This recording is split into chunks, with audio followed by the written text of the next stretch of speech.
Quelle vie mener avec 500 € par mois en Asie? La vie est elle-même possible avec 500 € par mois en Asie du Sud-Est? Ça va être la question du jour, question qui m'a été posée par Remplacement TV, qui n'en peut plus de sa vie en France, qui veut partir, mais le problème c'est qu'il ne gagne que 500 €. Je vous lis les commentaires de Remplacement TV, c'est son pseudonyme.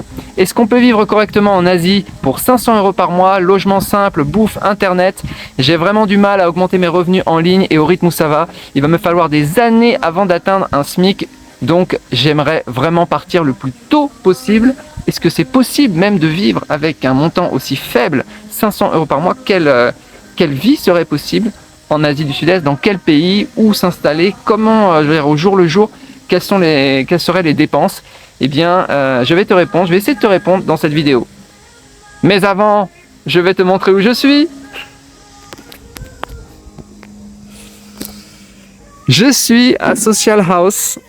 Tu vois, c'est un endroit où typiquement, si tu n'as que 500 € par mois à dépenser, eh bien, tu ne pourras pas vivre cette vie, tu ne pourras pas aller dans ces endroits typiquement parce que c'est trop cher. Marée basse, Wahin, ciel bleu soleil, boule de feu au-dessus de la tête. On est à Social House, comme d'habitude je mettrai la localisation. Petite merveille, si vous êtes un nomade digital et que vous gagnez déjà un certain montant, eh bien vous pourrez venir dans ces endroits comme celui-ci.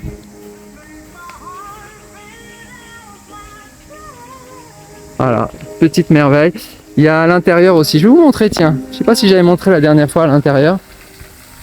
On peut se poser là, le soir les lumières sont juste incroyables. Voilà, bon, je vais pas trop les déranger non plus, je vais juste vous montrer à l'intérieur comment c'est. Parce que c'est un peu, c'est un style un peu vieillot, j'aime bien. Il y a les ice cream ici, homemade, fait maison, petite merveille. Voilà, moi je me suis installé ici. Fauteuil très confortable, Wi-Fi haut débit.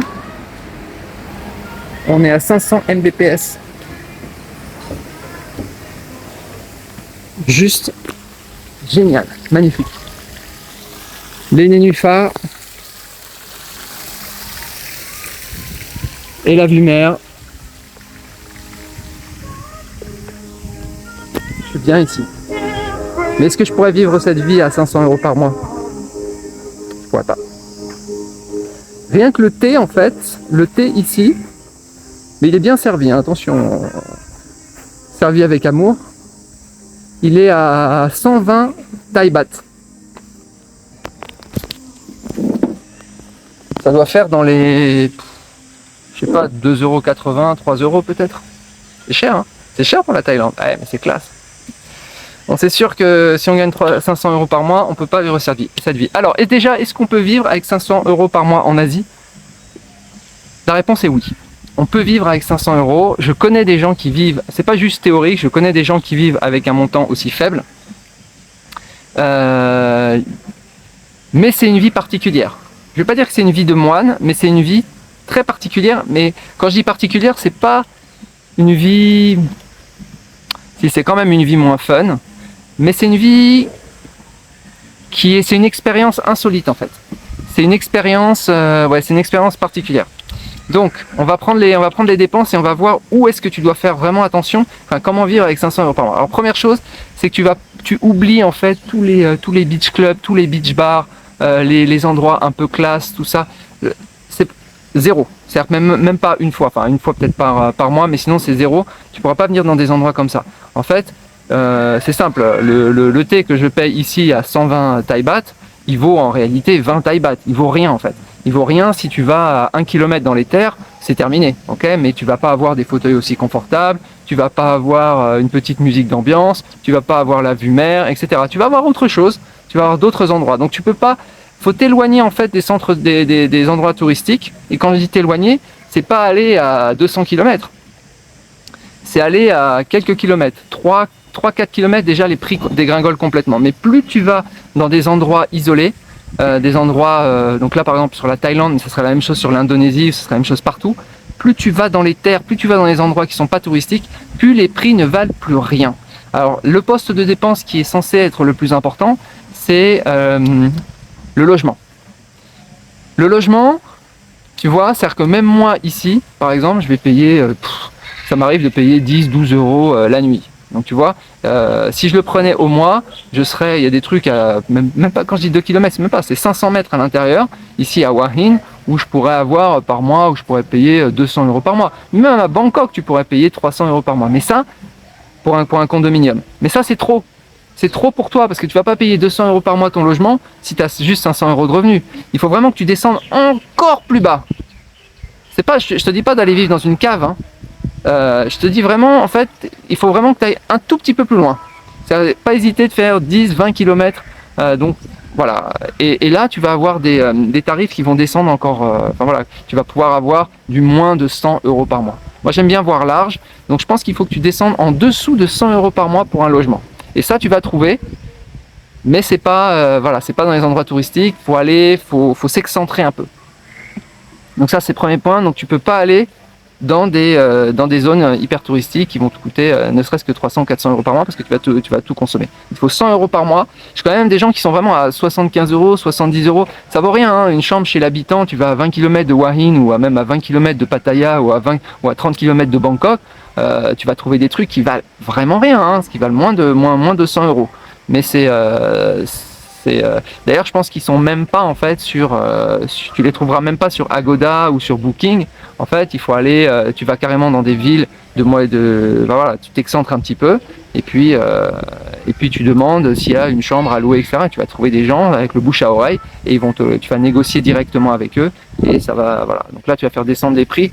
Il faut vraiment moins de 100 euros, autour de 100 euros par mois pour ton logement. Qu'est-ce qui reste? Parce que tu vas me dire, mais qu'est-ce que tu vas faire là-bas? De toute façon, déjà, c'est bien parce que tu vas pouvoir te concentrer sur tes business en ligne, sur tes activités, pour justement gagner plus. Donc, tu vois, en fait, c'est tout bénef parce que tu vas pouvoir te concentrer sur tes revenus. Et ensuite, on continue. Alors, la copine, budget copine, budget femme, 0.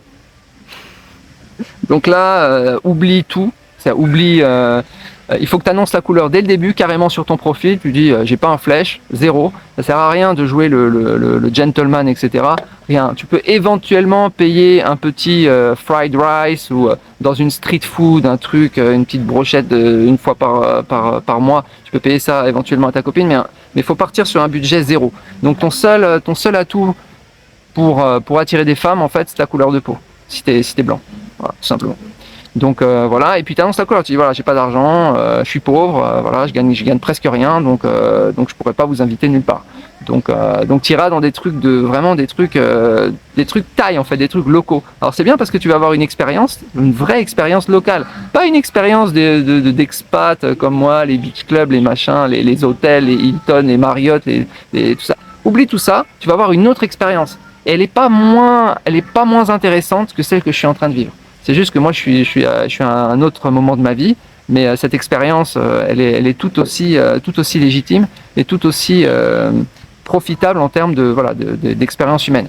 Donc tu vas trouver une copine. Alors, je pense que tu vas pas pouvoir soit dans une relation engagée avec cette copine. C'est-à-dire que comme t'as pas d'argent, bah tu peux pas aller voir les filles de bar, les filles de machin, les trucs, et t'as rien, donc oublie. Je veux dire, prends une disponible et construis une relation sérieuse avec une fille qui gagne très peu d'argent, mais qui n'est pas vénale. C'est-à-dire que tu annonces la couleur dès le début, tu dis je ne te payerai rien. Si tu es jeune, tu peux encore attirer comme ça. Il y a des filles qui vont accepter ça, qui vont investir sur toi sur du long terme. Puis toi, quand tu vas gagner beaucoup d'argent, quand tu vas atteindre les 1000, 1500, 2000 euros, évidemment, tu prends une autre copine. À partir de 1500 euros, les choses changent. 1500 euros, tu peux revenir avoir accès au beach club et compagnie, avoir une vie un peu plus fun. Donc là, la vie de moine, on revient sur ta vie de moine. Bon, tu as quand même une copine. Ok. Ensuite, la nourriture. Alors la nourriture, tu oublies tous les restaurants. Les restaurants de type, je sais pas, manger français, manger italien, Oublie tout ça. Ça, c'est 0. C'est pas pour toi. Pour moi. Donc toi, c'est la nourriture locale. Tu vas manger local. Et c'est pas parce que tu manges local que tu vas manger, que c'est pas sain. Typiquement, par exemple, tout ce qui est fruits ici, en Thaïlande, c'est la même chose en Indonésie. En fait, ça vaut très peu d'argent. D'accord? Donc tu vas manger, il faut que tu manges des trucs non transformés. Tout ce qui est ici en ce moment, il y a des ananas, il y a des mangoustines, il y a des fruits de la passion, des trucs, des longanes, il y a des trucs, des bananes. Les bananes ne valent rien en fait. Et vraiment, tu vas pouvoir, enfin voilà, tu vas manger très sain. Après, tout ce qu'ils font, c'est très free. Donc si tu manges local, fais attention parce que tu vas réduire ton espérance de vie et ton risque de cancer va exploser puisque ils mangent très free, tout est free, ok? Donc fais attention quand même. Et ça vaut vraiment pas beaucoup d'argent. Sinon, si tu cuisines un petit peu toi-même, bah tu vas pouvoir faire baisser les coûts. Voilà, donc nourriture, pas plus de 100 euros par mois. Tu peux descendre à 2 repas par jour, 1500 calories. Maintenant, voilà, ce qu'ils disent, c'est que c'est mieux on n'est pas obligé de manger 3000 calories par jour. Donc, tu peux descendre à 2 repas par jour, tu vas te sentir même mieux. Tu vas être plus productif aussi dans ton travail. L'objectif étant, évidemment, de passer de 500 à 1000, de 1000 à 1500, 2000, pour pouvoir commencer à sortir l'eau de la mer. Sortir l'eau de la mer. Sortir la tête de l'eau. Ok, ensuite on continue sur les différentes dépenses. Alors assurance, alors là c'est un sujet hyper sensible parce que assurance ça coûte cher. Alors, si tu as la chance d'être jeune, fais très attention. Ne prends pas pareil de scooter, tu risques d'avoir des accidents, ça va te coûter une blinde, ça va te plomber carrément ton budget. Donc fais très attention, prends quand même, je pense que c'est quand même important de prendre une assurance. Prends pas une assurance qui coûte trop cher non plus.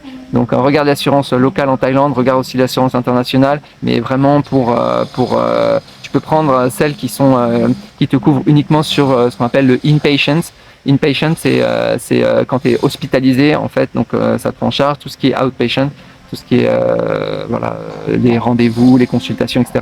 Là, ça t'en rembourse pas. Faut vraiment essayer de ne pas tomber malade parce que sinon ça va te cramer ton budget. Voilà. On continue. Internet, j'ai compté 10 euros, donc ça passe. Visa, tu vas pas pouvoir changer de pays tout le temps comme ça, bouger, etc. Donc Visa, j'ai mis 50 euros par mois. Fais attention, réserve tes vols bien en avance. Prends c'est pas toi qui choisis les destinations, hein. Tu prends les destinations en Asie du Sud-Est en fonction des promotions. Voilà, il y a des vols à quelques dizaines d'euros. Donc voilà, tu sors, tu re-rentres, etc. Donc prends des visas touristes. C'est un budget qui est très faible, c'est un montant qui est très faible, c'est un coût qui est très faible le visa. Mais pour toi, pour 500 euros, c'est vraiment tout doit être compté. Je veux dire, c'est presque au centime près. Presque ça me fait cette vie de rat me manque. Cette vie de moine me manque. Moi, j'ai gagné trop d'argent trop vite. C'est ça mon problème. Je devrais tout vous donner et comme ça, je repars à zéro pour montrer qu'on peut redevenir riche en partant de rien. Ah, je vais pas faire ça. Il est complètement fou. Ok, on continue. Transport. Moi, ce que je te suggère, c'est de ne pas prendre moi j'ai pas de scooter. Tu peux prendre un vélo. Si tu restes sur une zone, tu peux acheter un vélo, ça coûte pas cher. Il y a des vélos chinois qui se vendent partout parfois même à moins de 70 euros. Donc ça coûte vraiment pas cher.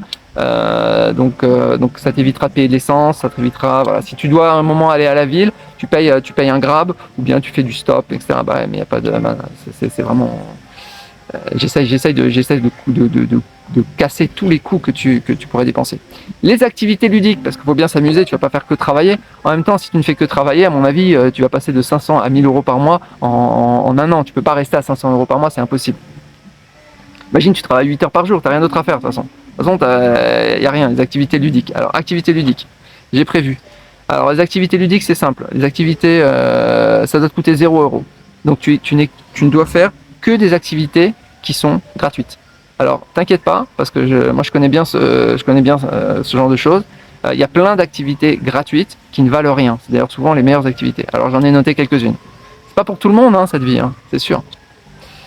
Alors, il y en a une, là, je la connaissais pas, j'ai jamais pratiqué, mais apparemment c'est génial. Il y en a une sur TikTok qui fait ça s'appelle la danse de forêt. Tapez danse de forêt sur TikTok, vous allez trouver. Une femme qui fait de la danse dans la forêt, c'est gratuit. Tu peux décliner ça ici, tu peux faire la danse de plage. Ou danser dans les parcs. Alors sinon il y a les balades en nature, la randonnée, tout ça c'est gratuit, ça vaut rien. Le vélo, le cyclisme, aller un petit peu partout. Enfin, moi je trouve ça génial, le vélo 10 000 fois mieux que le scooter, parce que tu prends le temps, etc. C'est très très plaisant. Et pareil, bah, ça vaut que le prix du vélo, ça vaut rien d'autre. Moi, ce que j'ai fait pendant un temps, que j'adorais en fait, c'est l'identification des plantes sauvages. Tu télécharges l'application PlanteNet et tu vas pouvoir découvrir toutes les plantes sauvages de ton environnement. Donc moi, je connais toutes les plantes tropicales, notamment celles qui sont comestibles, pas comestibles. Donc tu fais des randos dans la nature. Tu vois. Non mais vraiment, c'est vraiment top et ça vaut rien. Tu peux faire du yoga tout seul. Tu peux faire de la méditation tout seul. Tu pourras pas faire par exemple du paddle. Le paddle, ça vaut beaucoup trop cher. Par contre, tu peux faire des sports qui sont beaucoup moins chers. Typiquement en Malaisie, ils faisaient beaucoup le badminton. Je pense que le badminton en Asie, même si t'es dans une ville comme Bangkok ou autre, ça vaut vraiment pas cher. Ou du foot. Tu regardes ce qui se fait dans ta ville en fait et ce qui est pas cher. Ce que font les pauvres et tu rejoins les groupes de pauvres. Voilà. Après, ce que tu peux faire, s'il y a des groupes de yoga, le yoga ça vaut cher. Par exemple, ils font du yoga sur la plage. Ce que tu fais, c'est que tu repères à quelle heure ils font le yoga et toi tu viens te mettre à 20 mètres. Comme ça, tu les déranges pas, tu payes rien et tu fais comme si tu étais dans le groupe. Ça donnera l'impression d'être avec eux. Voilà, tu peux quand même aller dans des cafés, hein, mais tu pourras pas aller au Starbucks évidemment, tu pourras pas aller dans des cafés comme ça, mais tu pourras aller dans des cafés locaux, des cafés thaï, donc c'est sûr, tu n'auras pas la clim, voilà, tu auras du thé local, hein, il est très bon, hein, c'est le thé thaï par exemple ici, il est très très bon. Mais voilà, par contre, ça sera il fera un peu chaud, tu auras peut-être éventuellement un ventilateur, mais c'est sympa aussi, voilà, ça sera une autre ambiance. T'auras une table en plastique, t'auras des chaises en plastique, t'auras le truc t'auras une connexion internet, ça sera ta connexion sûrement de ton smartphone parce qu'ils n'ont pas le wifi. Donc il y a plein de trucs qui vont te manquer, mais ça fonctionne quand même, Et tu vas te faire des amis très différents, des amis locaux. En fait, t'auras une vraie expérience de l'endroit où tu seras, pas une expérience factice un petit peu comme j'ai en allant dans les resorts, etc. Qui est une expérience un peu de personnes qui ne s'intègrent pas entre guillemets. Voilà, donc si tu cumules tout ça, pour moi, ça te fait une vie qui est, où il faut faire très attention, une vie frugale, mais c'est une vie qui est tout à fait sympathique. Tu auras quand même le soleil, la mer. Dans les activités, tu pourras aussi te balader sur la plage. Il y a plein de trucs que tu pourras faire. Tu pourras faire du cerf-volant aussi. T'achètes un petit cerf-volant, puis tu fais du cerf-volant sur la plage. Tu fais du boomerang. J'ai pas vu de boomerang ici. Voilà, alors faut pas que tu te sentes frustré non plus. Pour moi, c'est une vie qui est totalement valable. Pour moi, je vais te dire, rien que je vois le ciel bleu, le soleil, pour moi, c'est déjà une vie qui vaut la peine d'être vécue. Voilà les amis, bah écoutez, je vous remontre cette vie. Voilà, j'irai faire ma sieste tout à l'heure sur les poufs. Ah, t'auras pas de pouf comme ça, tu vois. Ça, c'est très très confortable. Je sais pas si vous connaissez. J'irai le positionner à l'ombre et je me ferai ma petite sieste. Voilà les amis, j'espère avoir répondu à ta question. Je vous souhaite une excellente journée. Je vous dis à bientôt. Ciao.